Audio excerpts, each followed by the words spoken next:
Coming up on today's San Francisco 49ers report, we're going to get to the why behind why the San Francisco 49ers were able to dominate the Tennessee Titans yesterday. I do want to get to a big concern coming off that victory, some bad injury news for the Niners as well, and a big shakeup in the NFC. Before we get to all of that, yet again, it's a Victory Monday here on the show. The San Francisco 49ers have won 4 games in a row. How great does that sound? So if you're pumped up about a 4th straight dub, I want you to hit that thumbs up. I kind of like the video. I want at least 1,000 likes here on the show. And with that, let's get the official show rolling right now.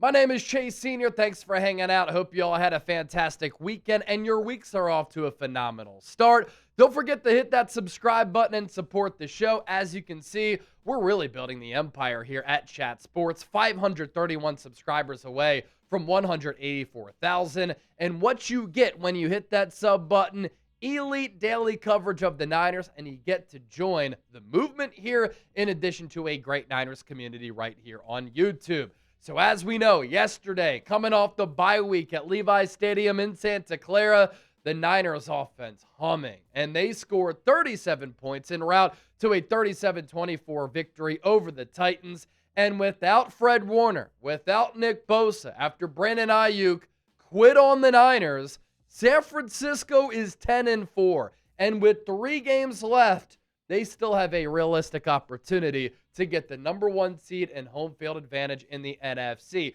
A lot to like from that Niners performance yesterday, including Brock Purdy, his highly efficient game. 23 of 30, 295 yards, 3 touchdowns, no picks. His ability to use his legs was awesome. George Kittle continued his heater. 8 catches for 88 yards and a touchdown. Jawan Jennings, 2 touchdowns through the air on 3 catches and 37 yards. I know the Titans are bad. They only have 2 wins this season. I do like some of what I saw from Cam Ward. I think eventually he can become a good player, and they do have some good young pieces. You saw a dominant veteran defensive piece in Jeffrey Simmons. They're a long ways away, but I do think that they got the quarterback right, and I think if they hire a coach like Mike McCarthy, a veteran who's been able to win everywhere he's gone, who's been able to further develop quarterbacks, Tennessee can get back on the right track.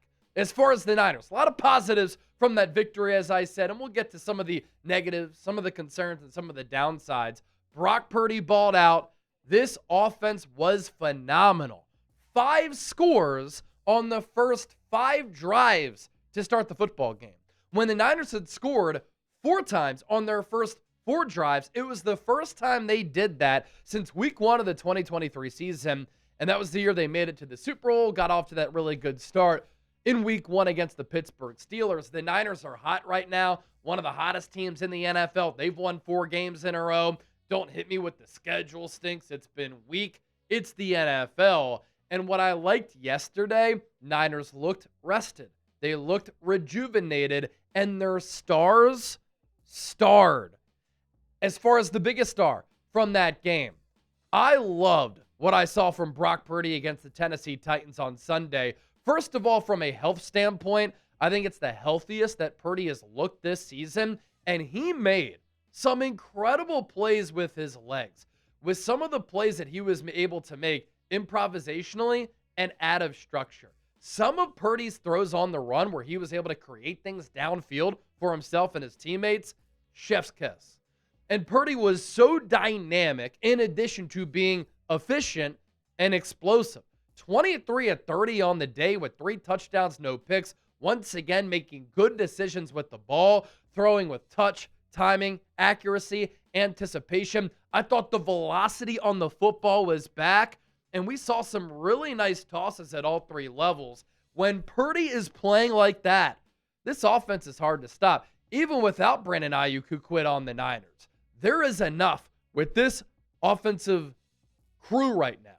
There is enough with this roster, with the coaching that the Niners have from Kyle Shanahan, for San Francisco to make some damage here and cause some damage here.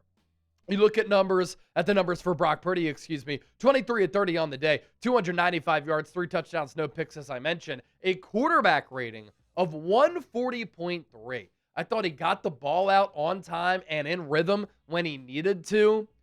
He took what the defense gave him. And then again, when the pocket either broke down, he was able to run around, scurry around in the pocket to create plays with his legs, but also with his arm. And his teammates did a good job of extending some of those added structure plays with him downfield. George Kittle has been on a great tear recently. Took him a little while to get acclimated coming off that injury and to get healthy after missing all that time with that hamstring ailment. But over the last month or so, the production has been there. The eye test has been there. Yesterday, running in a physical way, picking up yards after the catch. 8 catches on his 9 targets for 88 yards and that touchdown on the jump pass from Brock Purdy. Yet another highlight reel-worthy play from BP. And you look at the Niners' overall offensive numbers. 6.1 yards per play. That'll play. 430 yards of total offense. They moved the ball at will, especially on those first 5 drives. And then late, when they needed to seal it, dot the exclamation point, they're able to do that. Running-wise, the yards per carry numbers all year have been bad. I just like the target number because I think this Niners offense is at its best when it's more balanced with that type of approach. 38 carries yesterday for 138 yards. A lot of carries for Christian McCaffrey and Brian Robinson. And the time of possession, 37. Pretty damn good right there.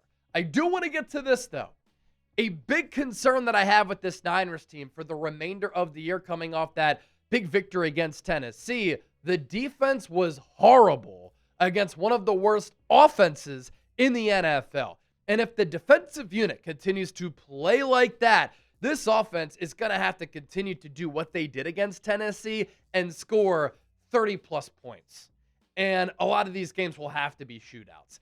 That defensive effort, coverage breakdowns, giving up explosive plays through the air downfield, but also the inability to stop the run, which in turn leads to you not being able to control the game, will not fly against the Indianapolis Colts, the Chicago Bears, and the Seattle Seahawks. Some people might say, well, Chase, Phillip Rivers is getting the start again for Indianapolis. He's able to identify and pick you apart even at 44 if you have some of those coverage breakdowns downfield. And a big thing here, when the opposition throws you the ball, Malik Mustafa, Jair Brown, you have to make those plays. You have to intercept those passes.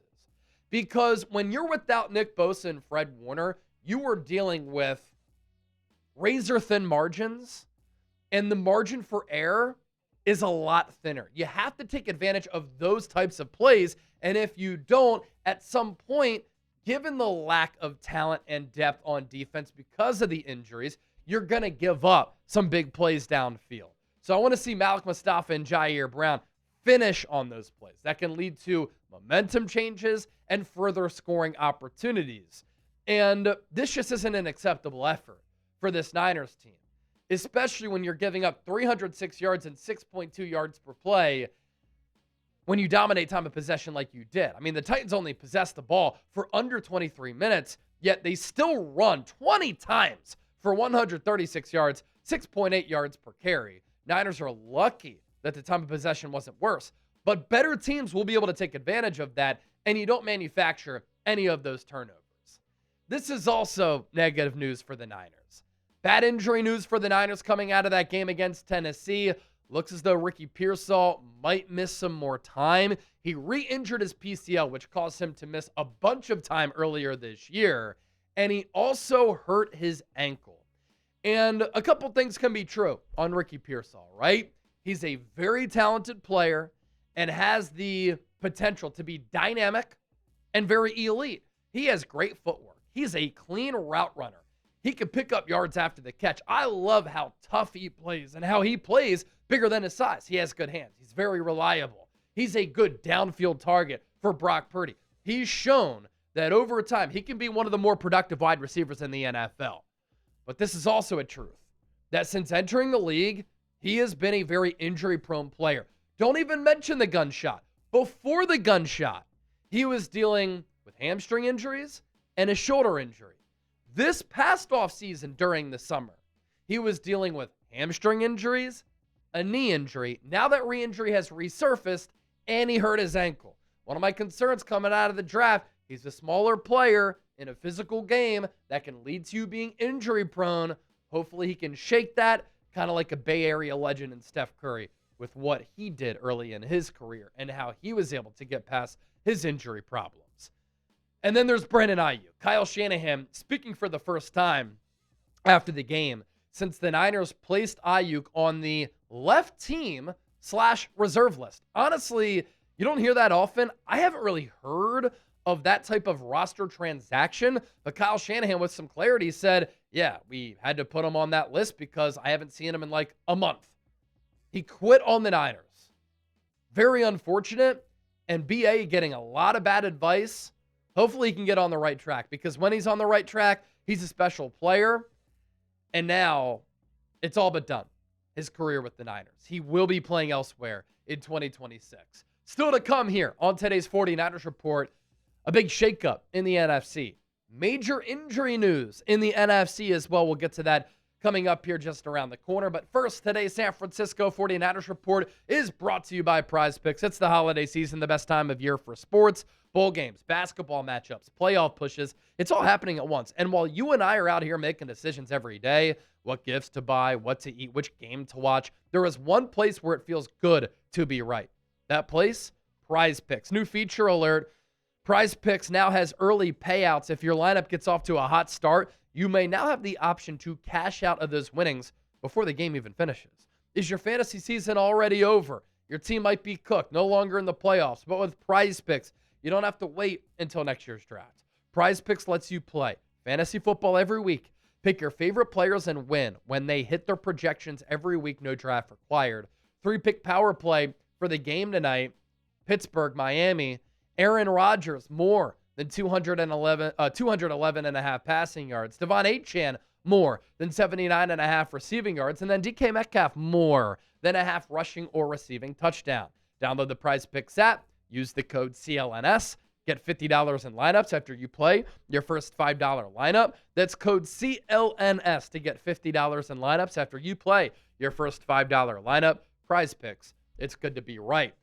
A lot of movement in the NFC taking place on Sunday in the midst of a lot of crazy Week 15 games in action. First in the NFC West, a back-and-forth game where we saw a lot of scoring between the Detroit Lions and the Los Angeles Rams. I know the Rams are looked at as Super Bowl contenders. That secondary is a problem, and it's one that the Niners could exploit if they meet for a third time in the NFL playoffs. Jared Goff throws for 338 yards and 3 touchdowns. Jahmyr Gibbs was shut down, but Amon-Ra St. Brown had a huge game, 164 yards on the ground with 2 tuds. Matthew Stafford threw an interception to Aiden Hutchinson. He's thrown a couple of picks over the last few weeks, but he did throw for 368 yards and 2 touchdowns. Kyron Williams, Blake Corum, couple of big runs in that game. Puka Nacua, 9 catches for 181 yards. Devontae Adams, though, did re-aggravate his hamstring injury. As we know, they can last a few weeks, so we'll monitor that throughout the week. So the Rams get a big win to move to 11 wins on the year.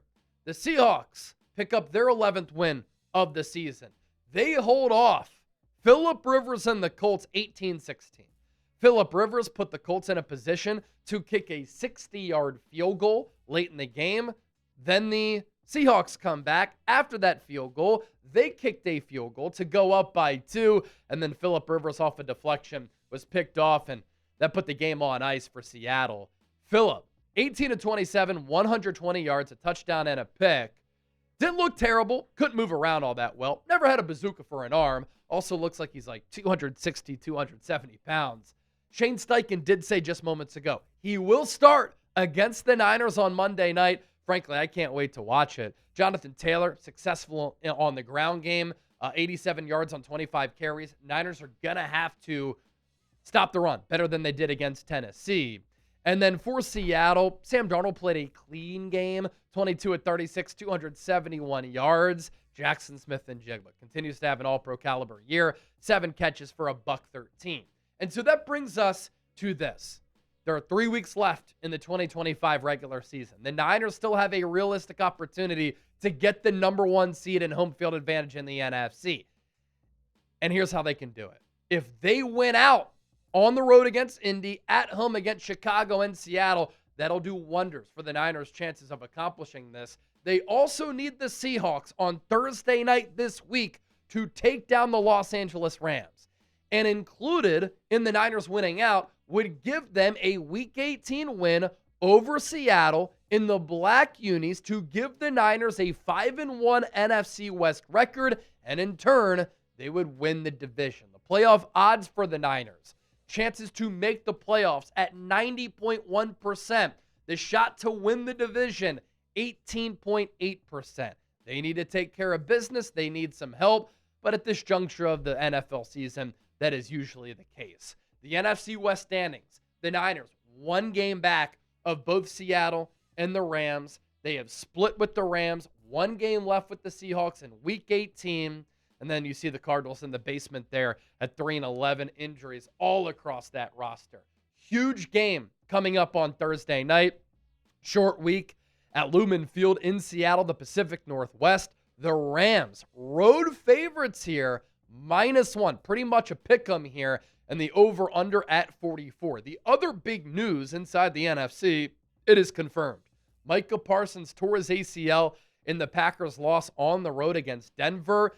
When I look at Green Bay, they're certainly one of the top teams in the NFC, but Micah Parsons was having an all-pro caliber year, 12.5 sacks, one of the highest graded pass rushers in the game. Losing him really hurts that Green Bay defense, thus hurting their chances to be a true contender in the NFC, in my opinion, for a team that's already been hot and cold. Before we hop on out of here, don't forget to give me a follow on all of my social media platforms, X, Instagram, and TikTok. Just started the TikTok page, already closing in on 4,000 followers, and I just recently found that a lot of people are following me on Facebook. I have 8,000 followers there, and a lot of you Niner fans have been enjoying the content. Just search Chase Senior Chat Sports on Facebook.